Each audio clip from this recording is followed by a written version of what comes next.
Your Steve Jones Show podcast will start shortly. The Steve Jones Show podcast is sponsored by Brewers Outlet, your beverage supermarket on Reagan Street in Sunbury.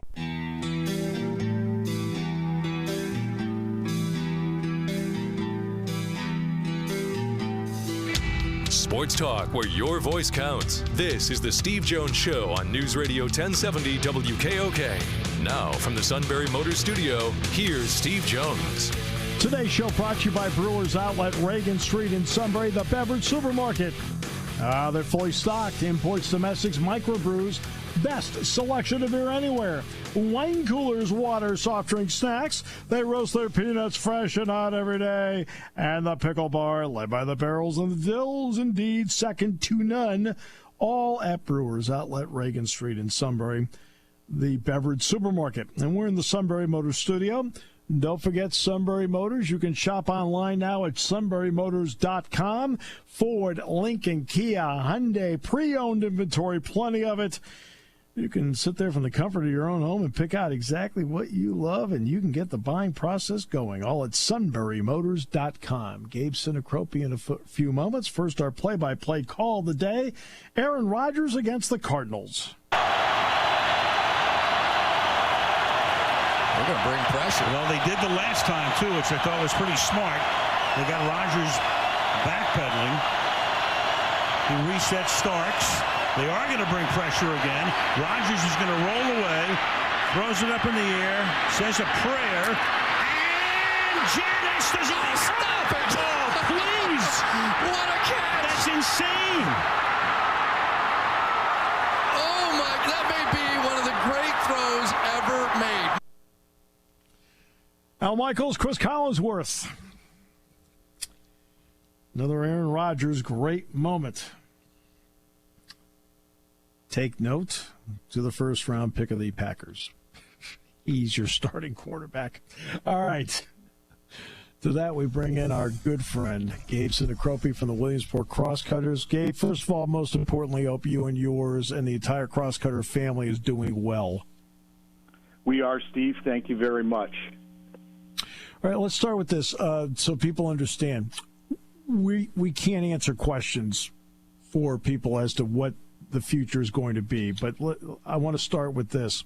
There are a lot of reports out there and lists out there. As someone who sits and reads reports and sees lists, is there inaccuracy in what we're reading? Well, I think there is some, yes. And people are still working off the contraction list that was published in, I think, mid-October. There's definitely been changes to that list. We're not privy to all the changes. I don't think all of the changes are even set in stone yet. So there's still a lot of unknowns as far as minor league baseball in 2021 and how it will look. I think that what is known, though, Steve, is that minor league baseball is going to look different. It is going to look different in 2021. Exactly how it all plays out, I don't think we know yet. I think we may know fairly soon, sooner than I had originally thought. I thought this may go through even past the end of the 2020 season until it was decided. But I think that things will be put together and a framework will be agreed upon here sometime fairly soon. Because what I found interesting was the April 22nd meeting or negotiation, however that was done, by Zoom or whatever they did it. No news came out of that. Like, nobody leaked anything. And I found that interesting that there were no leaks on anything that happened with that. Yeah, and there's been leaks from, the very beginning. I think that list was a leak. Both sides have pointed fingers at each other about leaking things during these negotiations. It has been contentious at times, but yeah, not a lot has come out of that meeting per se in the general public. So I want to talk about for the Williamsport situation. Something that has been mentioned during all of this and the public posturing has been about minor league facilities. Now, you and I both know, for example, Auburn and Batavia really struggle in this regard. The Cutters and their ownership and the city have put $3 million, at least that's a general neighborhood. Yeah, even more than that, yeah. BB&T Ballpark at historic Bowman Field. What has that done for the facility, and what has that done to make people think that it is a viable facility going forward?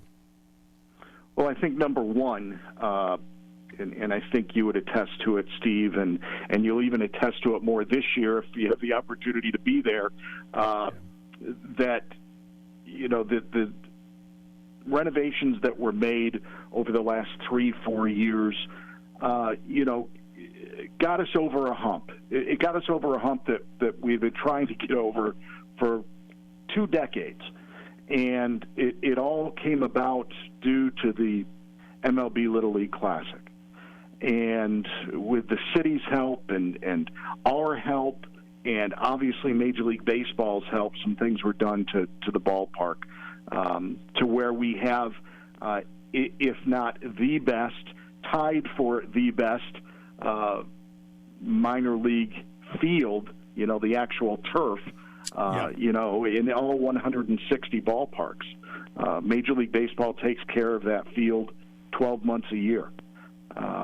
They employ the head groundskeeper, so that we have a field that's as good as any in the minor leagues, better than many in the major leagues. And even the major league players that come will say that, because they do not allow a whole lot of stuff happening on that field over the course of the 12 months, besides the Cutters games and, of course, that Classic. There are a few other games, but not nearly what are on other fields and around the country. So they take good care of it. But it just elevated our stadium. And that said, I'll say that, we still don't have all of the amenities, both for fans and for players and the personnel that many stadiums have. So I still don't put us, facility-wise, in the rank of, a State College or a Brooklyn or a Staten Island or et cetera, et cetera. But we're much better than we were, and I think we are viable. I think we're absolutely still viable. There's no question about that. You're still viable. What has this time been like for you? Because you're getting the question all the time, and and as you know, I'm not going to ask the question because I think you and I are both smart enough that we've been around this a long time, and we don't talk in the hypotheticals. What's it been like for you, though, having to answer the question all the time? Are we going to keep playing? We're going to keep playing? It's been the whole off season, Steve, has been, the way I describe it to people is that, in October the list came out and the Crosscutters were on that supposed contraction list, and that was like a punch in the gut. Yep. And while we were still bent over dealing with that punch in the gut, a pandemic, COVID-19 comes. And while we were bent over with that, we get the uppercut. It was a 1-2 punch. And we're bloodied and we're bruised. But, we're working very hard to be able to fight again. And, we were certainly hoping and certainly still hope to have a 2020 season. But, there's 2 questions now, right? First, it's this season, which we are 43 days away from. Yeah. And then the second question is, what happens in 2021? Because, the Crosscutters were supposedly on that list. We hope at the end of the day, obviously we have a relationship with Major League Baseball, with that MLB Little League Classic. Which is scheduled again. They've rescheduled it for next year, so they did do that. Yes. So we see that as a possible hope and a bridge to stay afloat with affiliated baseball. There is the other option of what Major League Baseball is calling the Dream League, which is in sense an independent league that cities will have the option of being part of. It will still be loosely affiliated with Major League Baseball, and we're looking at all the options because we don't know, nor does anybody else know, if they are at the end of the day going to be on this list, because the list has been ever changing. There's lots of different things going on with it, and in Pennsylvania, we're faced with the Cutters, State College, and Erie all being on that initial list. And I hope that all three of us survive at the end of the day. Yeah, we all do. What is the relationship been like with the Phillies? I mean, in the end, if it sounds like, that major league teams might be able to make the call on who some people happen to be, what's that relationship been like with the Phillies? Our relationship with the Phillies is awesome. That said, what is coming out of all of these negotiations is that instead of, 6 teams, they want teams to have 4 minor league affiliates, right? Right. And unfortunately, in some regards, we're the redheaded stepchild of their affiliates because they don't own us outright, nor do they own a piece of us. Where there's all the other affiliates they have a piece of or they own outright. Yeah, they own Reading outright. Yeah. Yeah. So obviously, we're the odd man out with the Phillies, and I know that pains them too. I've talked to them, and that pains them. But I think that if we survive and move forward, and I'm confident that we will, by the way, it will probably be with another affiliation in 2021. And it's not fun to think about. We have a lot of great friends in the Phillies organization. It's been just awesome being with them. They treat everybody like family, and it was and still is a great experience. But we're looking at the possibility that may not be able to continue due to minor leagues reorganization next year. So, Gabe, this is from a philosophical point of view. Obviously, baseball is doing a lot now through analytics and so forth, where they want to have a lot of players between the ages of 24 and 30, and they're not really in the mood for the most part, unless you're Mookie Betts or Mike Trout, to give second contracts, right, to an existing player in the organization. To me, that makes the minor leagues and development more important than ever. I mean, do you think that's fair? It is. It's a very fair statement. I think also, though, that they're looking at, economics. Sure. They're looking at, they're now going to pay minor league players more starting this year, and they should. They're grossly, underpaid, but they were looking at,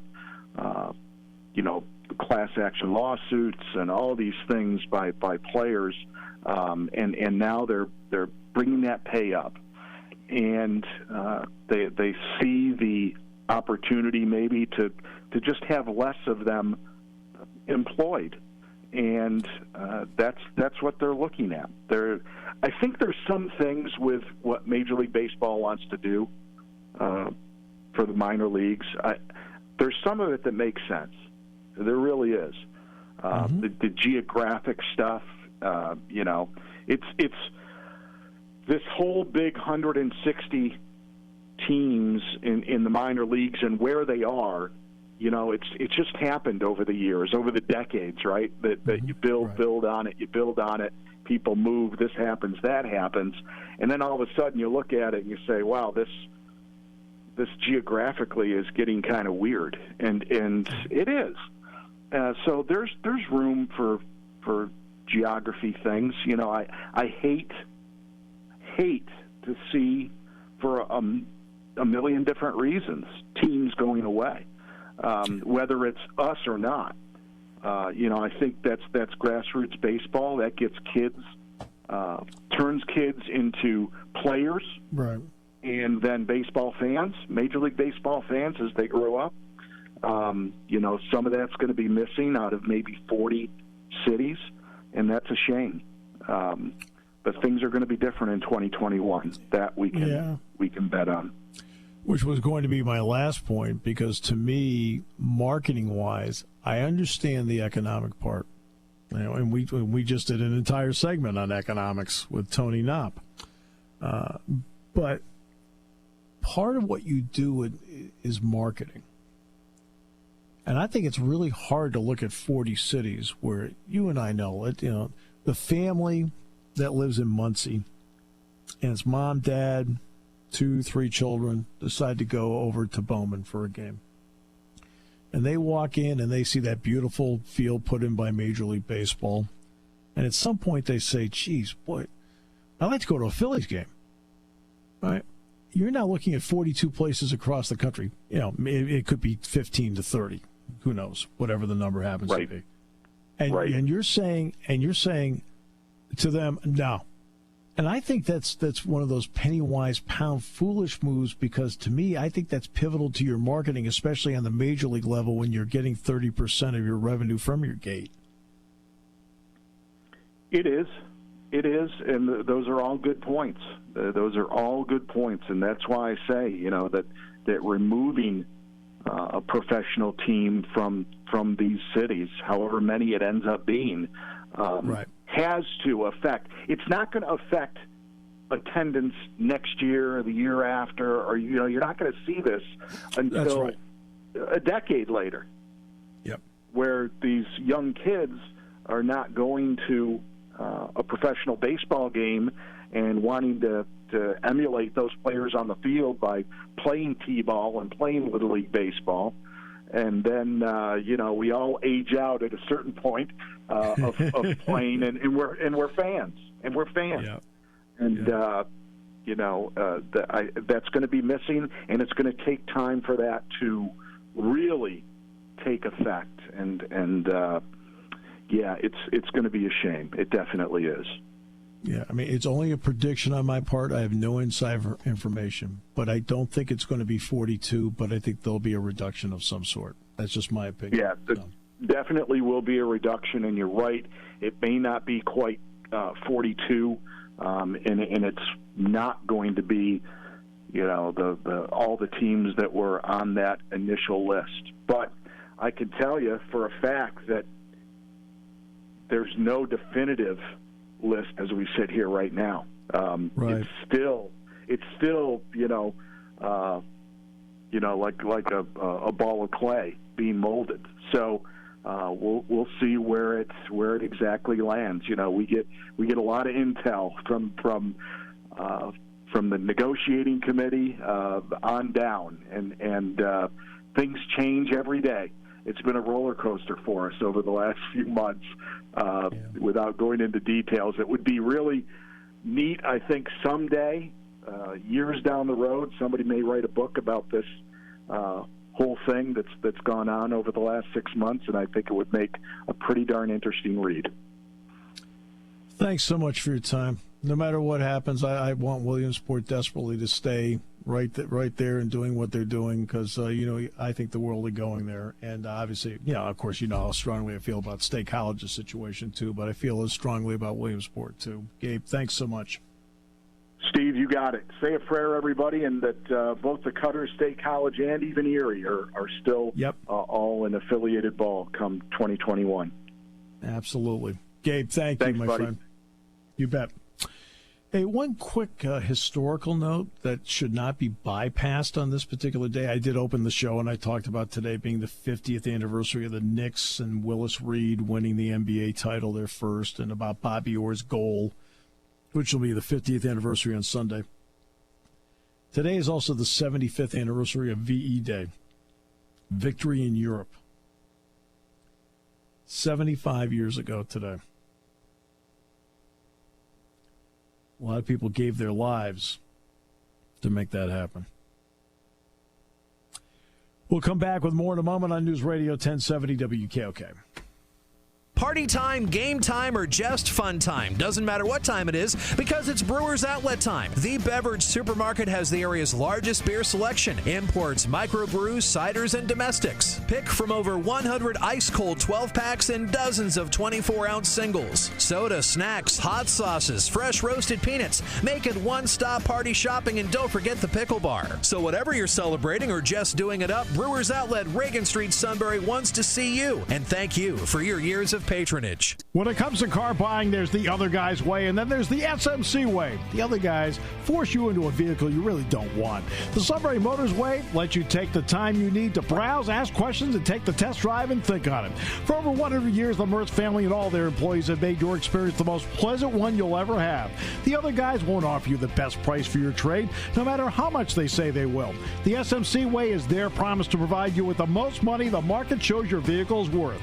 The SMC way is to offer you all applicable factory rebates on new vehicles and generous discounts. Looking for a pre-owned vehicle? The SMC way checks each vehicle in a 200-mile radius to determine the lowest price, then beat it. It's the lowest price promise, just part of the SMC way. The choice is up to you. The other guy's way or the SMC way. The SMC way wins every time. Sunbury Motors Company in the North 4th Street Auto Plaza, Sunbury, and at sunburymotors.com. Selling more cars and satisfying more customers for over 100 years.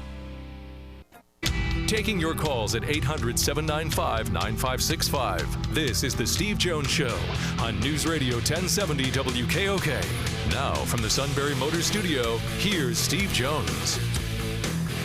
By the way, theme song you heard for On the Mark.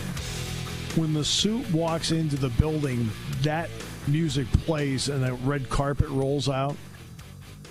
It's really kind of a cool thing to see. Matt says after a while it's nauseating. I wouldn't have said that out loud, but you can picture it, can't you? Yes, to each his own. Now, is he actually coming back in Monday? I don't know if he'll physically be back here Monday, so we'll have to see. It'll be a surprise, I guess. I have not been told either way. Okay. We'll find out. Well, with this IndyCar thing, he's been texting me all the time, so I changed numbers. All right, so today's show brought to you by our good friends at Brewers Outlet. Yeah, they are open. Brewers Outlet. Reagan Street in Sunbury, the beverage supermarket. Imports, domestics, microbrews, best selection of beer anywhere. Wine coolers, water, soft drinks, snacks. They roast their peanuts fresh and hot every day. And the pickle bar, led by the barrels and the dills. Indeed, second to none. All at Brewers Outlet, Reagan Street in Sunbury, the beverage supermarket. Some of you, was Bucknell graduation this weekend? It was supposed to be next weekend, but now it's mid-July. Mid-July, okay. Well, Penn State, this is commencement weekend. So stock up now and have your own family within the confines of your home. Stock up at Brewers Outlet and have your own commencement party. And congratulations, by the way, on getting your degree and all the hard work that you put in to get there. And we're in the Sunbury Motors studio. Sunbury Motors, 4th Street in Sunbury. Sunbury Motors Kia, routes 11 and 15 in Hummel's Wharf. And go to sunburymotors.com. Ford, Lincoln, okay? Kia, Hyundai, pre-owned inventory. You can do all your shopping there. And guess what? You can actually buy from the comfort of your own home. Don't forget that great pre-owned inventory they have there as well. All at sunburymotors.com. Well, for those who are wondering if he was okay, especially after last week, ladies and gentlemen, we bring back the king. What up? Hey, I never looked at my phone, and I got something real important to bring up with you right now. I need about a minute. So I wish I could do this. I didn't plan it this way. It didn't go the way I wanted to. But I nominated you for the Enfield Athletic Hall of Fame. Okay. Oh, as soon as they take some tape. Well, And as soon as they look at some old tape of what I played, I'll be out.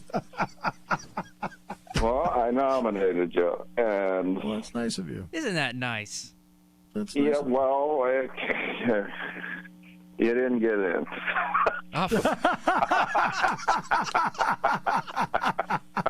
It's one of those moments I wish Jack Ham was on.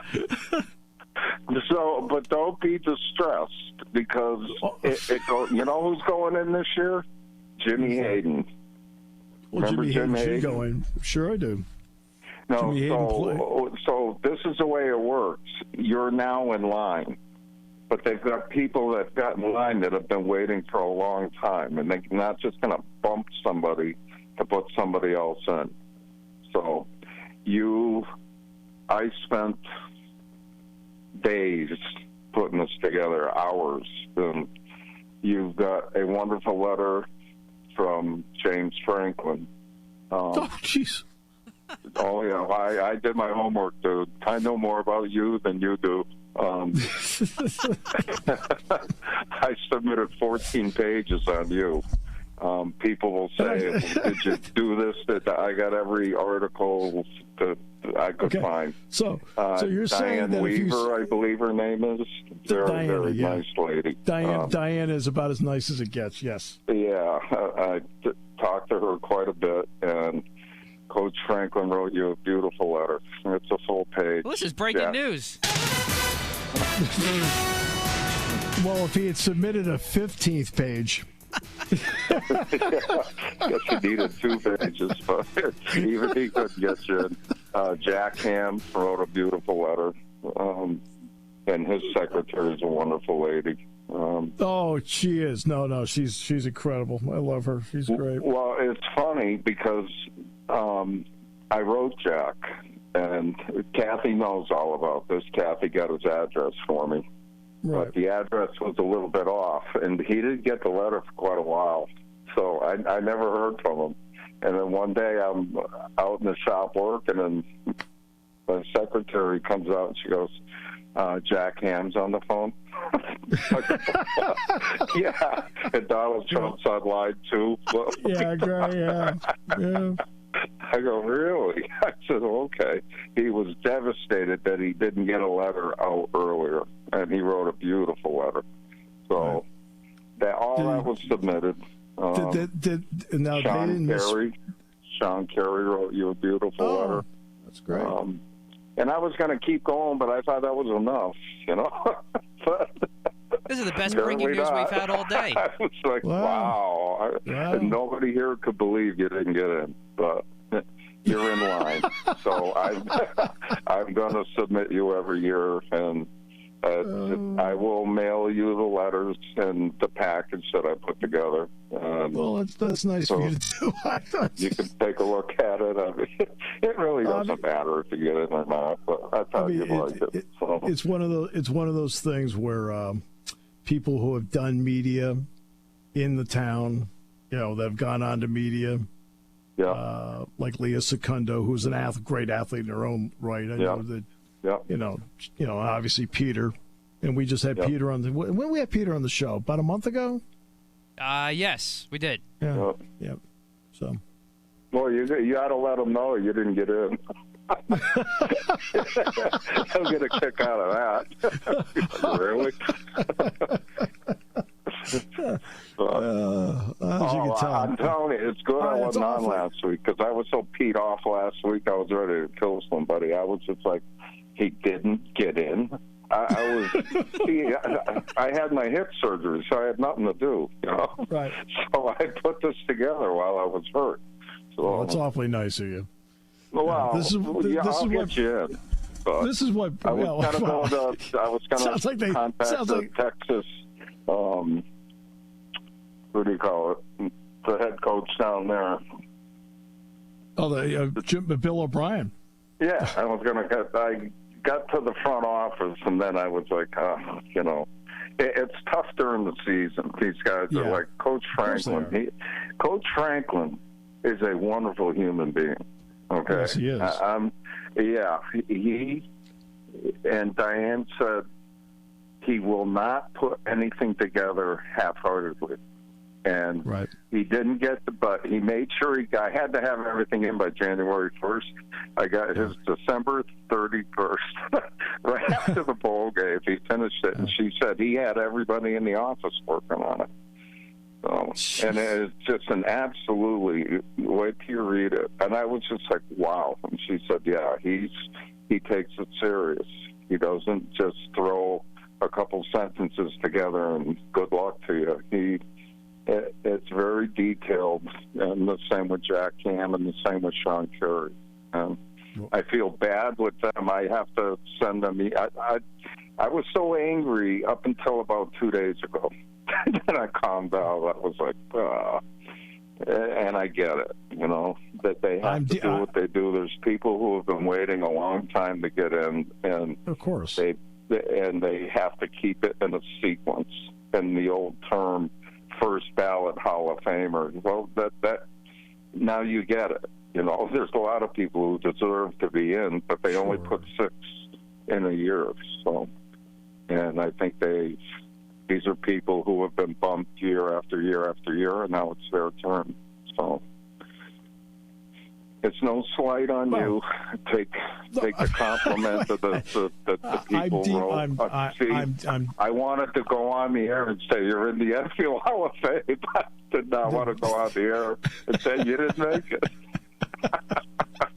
Well, I think, first of all, I'm deeply, deeply touched. As you can tell, I'm not devastated. I know, because you've gotten your accolades that you truly deserve. There's no question you're qualified. It's just other people have been waiting a long time, too. And other people have done great things in the town, so good for them. And they deserve to be in. Absolutely. I mean, Jimmy Hayden, think about it. Oh, no. My God, he was one of the best athletes ever at that school, and he's just getting in now. And that's, 45 years later? 45 years later, yep. Yeah, okay, I was stunned that he wasn't in yet. So, wow. He's a great basketball player. Wow. Yes, he was. Yeah, hey, we will take a break. I'm deeply touched by all this. We will come back with the more in a moment, including trivia here on News Radio 1070 WKOK.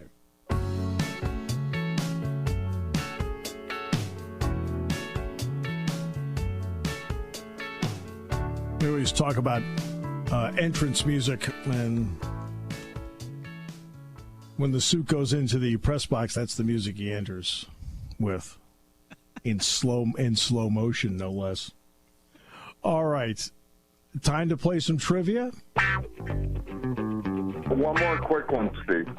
Okay, sure. Yeah. And I'll shut up. Maurice Humphreys. You know who he is? Yes, he played here at Penn State as a wide receiver.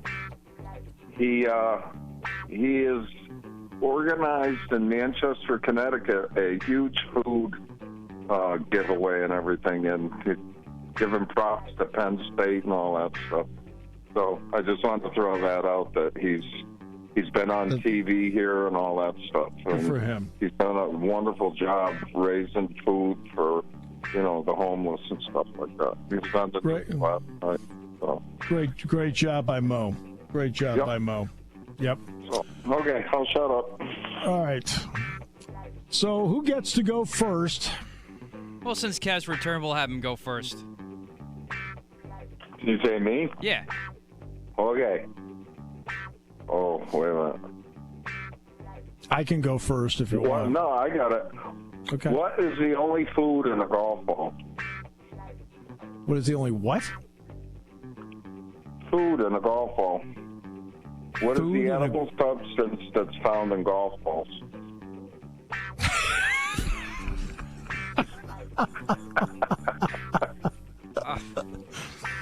Everyone to know this.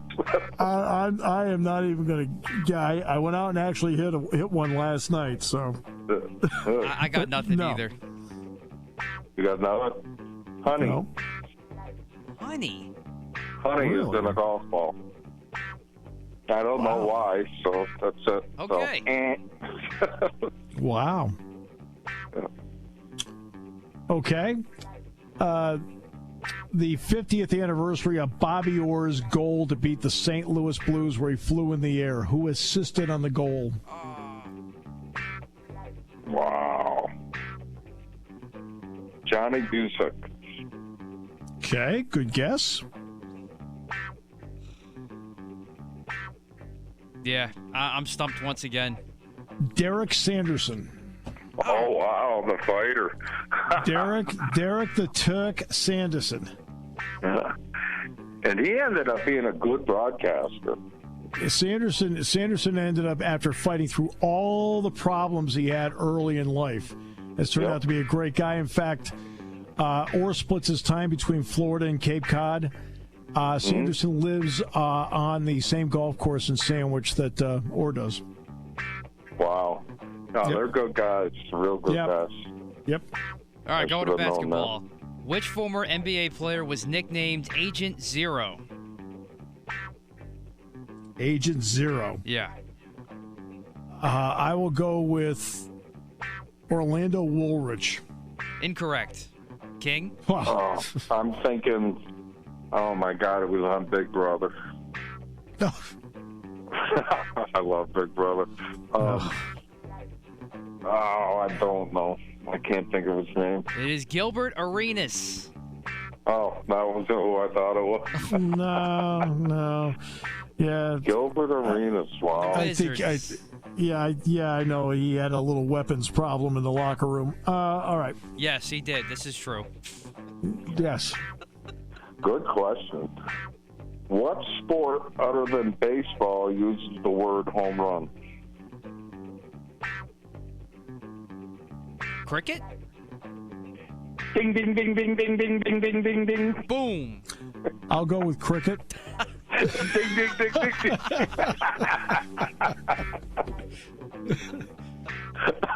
I better watch my dings, huh? 50 years ago today, the Knicks won their first NBA championship. Who did they beat?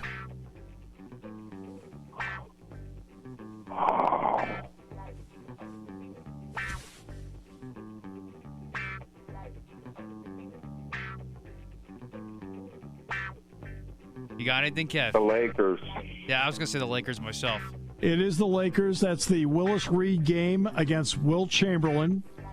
Comes out, limps out of the locker room, scores the game's first basket. The place goes insane.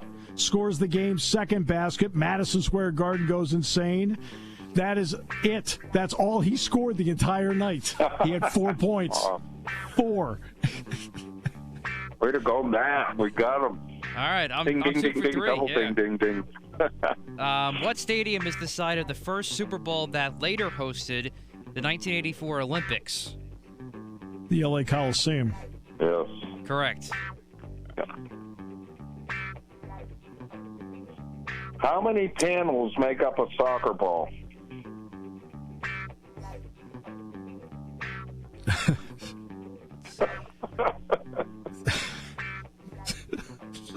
Now we're doing equipment construction.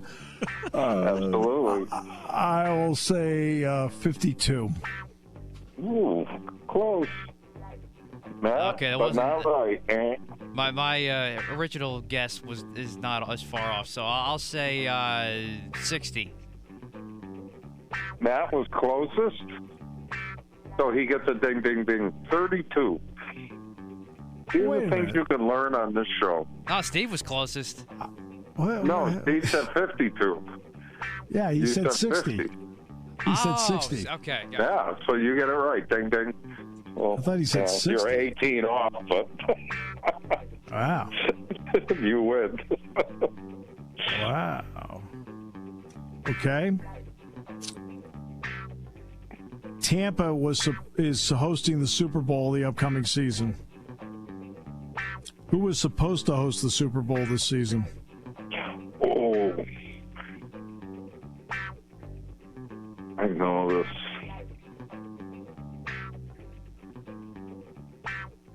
Vegas? Okay. L.A. Englewood. LA, because the rule is this.